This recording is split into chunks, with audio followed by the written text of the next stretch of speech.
All right, we are back. We have a special in-studio guest. We love when people come over. And we have a neighbor here, Joe Hawk, who's here. And say good morning to Joe. How are you? Hey, Steve, WTIC 1080. Thank you for having me. I'm really, really excited to be here today. Okay, so tell me the truth now. According to this TV series that you're doing now, the White House is a fake. Now, and this is an independent production. And from what I understand from speaking to you, when you're working in the world of independent film, that you have to stay within a budget. The maximum you can go per episode is only $10,000, right? That is correct, only because of the project title is called SAG Micro. With SAG Micro, we have to follow the union rules, and the union rules state for a SAG Micro episodic that we have to be at $10K per episode. Okay, that is correct. So for our people out there, there's a couple of guys in Farmington that are playing cards right now. They didn't hear you say SAG Micro, so tell people, it's Screen Actors Guild, right? That's correct. So what's Yeah. SAG Micro? Yeah, so there's varying projects and everything. When you have union actors, you have to follow what the project type is. And Okay. there's SAG Ultra Low Budget, which is a little bit higher low budget. We're called SAG Micro Budget. Micro, tiny. So yeah, it's going to be a very tight budget, but I will say this, after viewers watch this, the budget's going to seem it's a lot more because there's a lot of factors. We own a lot of our equipment here at Hawk Studios. I'm founder of Hawk Studios. And, there's a lot of locations that are cost, for us to be there, but there's a lot of locations that don't cost anything. So that's how we're able to do this. And you did this all around Connecticut, right? So we filmed The White House is Fake in Connecticut, all over Connecticut, Massachusetts, Pennsylvania, and last month I was in Roswell, New Mexico. Oh, is this White House is Fake tied to like that world too? Well, it is, because the premises of the plot, it's not about a political person or a cabinet. It's about secret tunnels, a shadow government. A teenager named Nelson Conrad stumbles upon a secret meeting with the U.S. president, high-ranking military people, and he kind of gets a little too close to the truth.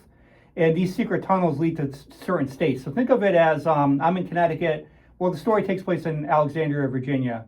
But I can go from Alexandria to Virginia to Maine or to California very quickly because I go into a government rail car, RAIL. Think of it like a mini subway cart. Okay. And I can zip, 200 miles per hour through these secret tunnels. So that's where I can get from like Virginia to Roswell pretty quickly. And that's where Nelson Conrad sees basically what the truth is. And that's what the White House is fake, about a shadow government.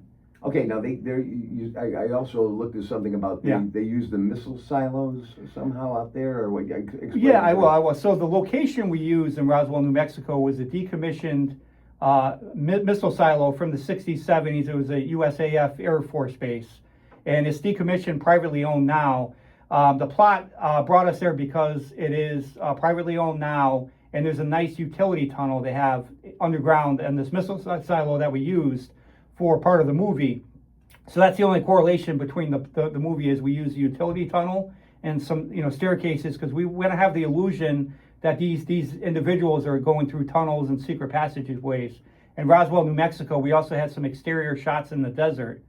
So it's really, really cool being there. Wow, that's great. And it's all about working as an independent filmmaker. Correct. And getting this stuff done. Now, is it scheduled to run somewhere? Is it going to be on one of these Netflix or something, or where's it going to go? Well, with SAG Micro, we got to, again, follow the project guidelines, which says we can't do SVOD. I have other platforms on SVOD. What's SVOD? Yeah, SVOD. I know I see the deer in the headlights over there. SVOD stands for Subscription Video on Demand. Okay. That's like your paid Amazon Prime, your Hulu, Yep. Netflix. So I can't do that. It has to be on AVOD. That stands for Advertised Video on Demand, a platform that has ads I can run that doesn't cost anything. So with that, we're going to earmark to Tubi. Tubi is a free platform you can download. You can put it on your smart TV. And we're also going to be on Spark TV as a Spark TV first original for The White House is Fake. That's the platforms that we're going to earmark. So Tubi TV. Yeah. How do you spell that? So it's TUBI, Tubi. Tubi TV. Yeah. Or Spark. Now, Yes, now are correct. those both free They to are. people? So you just go on. Yeah. Now is it up? Is it completed yet? Is it up there now, or what's the story about where you're at with the story? Absolutely. So right now we are filming aggressively since 2025. We've been filming all over Connecticut. We're at Watertown High School, my old roots. We filmed inside the school, outside the school. Talland, Old County Courthouse, we filmed there. All over Connecticut. So we've been filming episode 1 and 2 This is a 7-part miniseries. Yep. So those first 2 episodes right now is in post-production, and we intend to do a release of those while we film episodes 3 through 7 this year.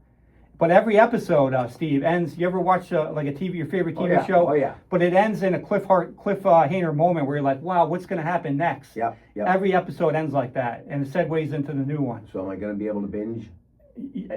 After they all air, will I be able to binge? Yeah, Let's face it, we all want to binge. We all want to you know? binge. We all want to binge. That's part of the problem we have right now. That's right. So hopefully, when is it going to be on Tubi and to be determined? What is it, Well, Tubi and Spark? What do you think it'll correct. be out there? So here's how we're going to be doing it, because we want to give the people something to talk about. We want to give the people some excitement. So we tend to release the first 2 episodes tentatively sometime between April and May this year. Okay. And we're aggressively filming the episodes 3 through 7, basically March through July this year. So while those are out, we're going to be filming more. So it's very exciting. Very exciting. Wow, this is really, really cool. We're talking to Joe Hawk from the Hawk Productions. Is that right? Hawk Studios. Hawk Okay, Studios. the Hawk Studios. Yes, okay, correct. Cool. Okay.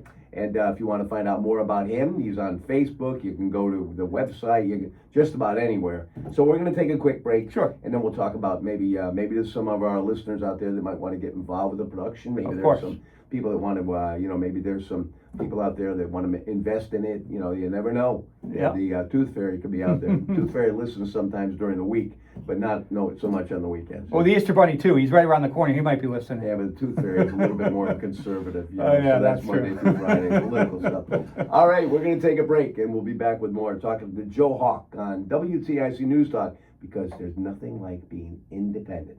1080. All right, we are back in the studio with Joe Hawk, the Hawk Studios. If you want to check them out, thehawkstudios.com. You can go see what he's up to, find out more about the White House. It's a fake. All right, so if people want to get involved, I mean, obviously, you got a lot of work to do. You got to keep it at $10,000 per episode, so it's not like we need $1 zillion, but we are looking for some people that maybe could, at least contact you and say, how can I help? What's in it for me if I'm going to invest? How can I make my money back and then some? So tell us a little bit about that side of it and how people can help. Of course, Steve. So yeah, basically, as I alluded to before, is we're going to be filming episodes 3 through 7 this year. So there'll be occasionally time when we do our location scouting that there might be a listener, perhaps a business owner that might want to basically partner up with us. So we're going to be looking for like a sandwich shop or a deli type setting pretty soon. So if there's a deli, maybe a business owner or some type of shop listening, they can contact me at jhawk@thehawkstudios.com. And there'll be, more opportunity, more availability for locations. I can't say what they are at this moment, but thehawkstudios.com will have kind of like a dirty list of everything that we're looking for. And as far as on the producer side, occasionally we're always looking for backers, contributors, and supporters. And it doesn't have to be monetary too, right? Because it could be like, hey, we're going to use your location, or we're going to give you a shout out, or maybe we're going to use your car, because remember, this story takes place in '92. Okay. So there's going to be a shot we're going to be doing at the end of this month in Watertown, Connecticut, my roots, and we have an '80s Corvette coming. We have an older van, but we may be looking for older '90s style cars to be in that scene. Yeah. So if viewers are listening and want to take part of that opportunity, that's in Watertown, Connecticut. Tentatively right now, March 29th. It's coming up in a couple weeks. Mm-hmm. Again, they can contact me at jhawk@thehawkstudios.com. Okay. And take it from there. All right. And so I call you up and say, listen, my granddaughter has got beautiful blonde hair. She's always wanted to get into the movies. Can there be? You run into that from time to time? Yes, and I do. I could sponsor, but those things are open for discussion. Let's say, right? Of course, yeah. Okay. There is background extras we're looking for, or other ways you can get involved. Just as you said. So. Well, we were talking a little bit the other day, and of course the big thing came out. I thought, wow, that's Joe Hawk. I mean, you said that's not your real. We don't have to tell people. Yeah. But where did the whole name?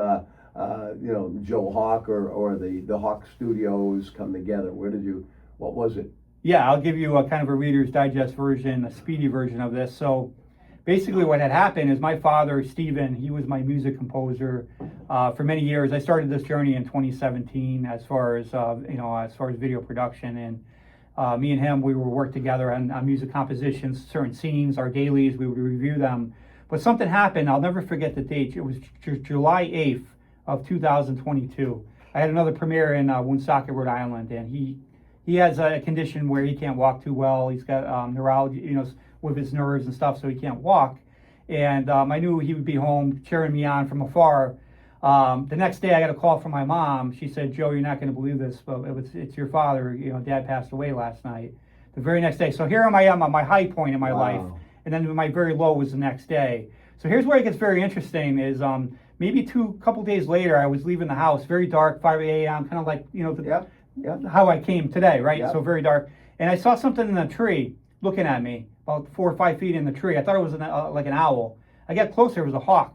Very intimidating eyes. I was staring at it. I literally walked up to it, probably closer than our distance, and it looked at me, and it just flew away, like very low. Yeah. And I was like, I didn't think of anything at the moment, but then I thought maybe this is a spirit animal of my dad. I'll tell you why. This is what gives me chills, Steve. Is 2017 to 2022 would be 5 years. My dad, my father, wrote a song in 2017 called "Rise," and in the lyrics, could this be a premonition of my dad? In his lyrics, he said, "Rising up from the ashes." He talked about soaring high in the skies, and guess what was on the album cover? It was kind of like an outline of a bird, maybe a hawk. Wow. So that gives me chills saying that, and so this could be a premonition of how my dad maybe wrote his own death. I hate to say it like that, but maybe this was a spirit animal. So what I did is I renamed my name to Joe Hawk and Hawk Studios on my dad's legacy. Wow, that is great. I know I do this because of my dad, I mean, that's why I said to you the other day, wait a minute,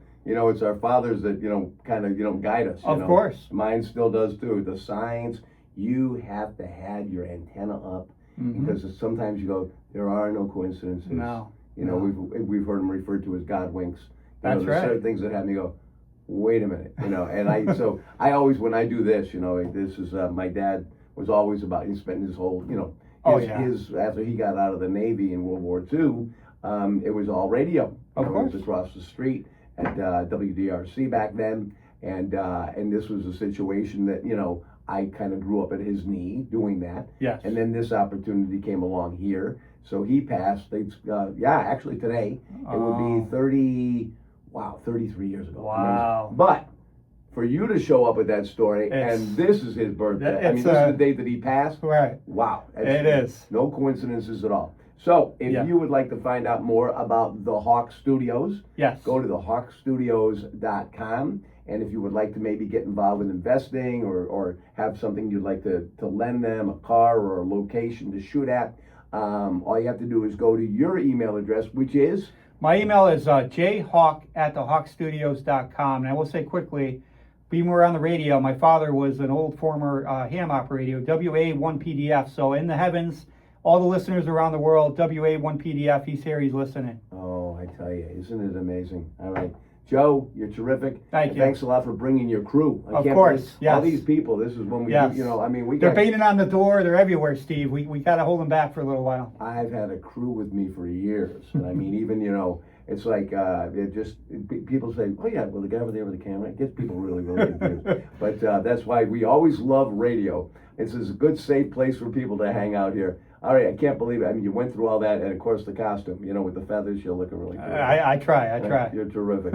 All right, we're coming up at the 7:30 news, and after that, we're going to spend a little more time talking about some very special people in the area.